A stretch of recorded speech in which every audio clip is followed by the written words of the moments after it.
नमस्कार, येवकार तुमकां हब एनकाउंटर कार्यावळीन. सध्या निवडणुकीची तयारी सुरू जाल्या आणि आज जाल्ल्या भाजपाच्या राज्य कार्यकारिणी बैठकी उपरांत ती तयारीक सध्या नेट चल्लेलो आसा.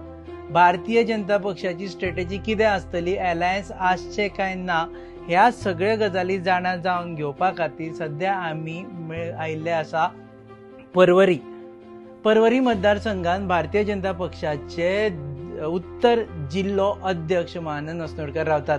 परवरी मतदारसंघूय सध्या महत्वाचो जाल्लो आसा भाजपाक. सो ह्या वेळार पक्षाची भूमिका, तांची भूमिका, परवरी मतदारसंघ आणि बाकीचे जे भायल्यान हांगा आयिल्ले आसा तांचे विशयी पक्ष कितें फुडें करतलो हे जाणा जावन घेवपा खातीर आमी मेळटले महानंद असनोडकर.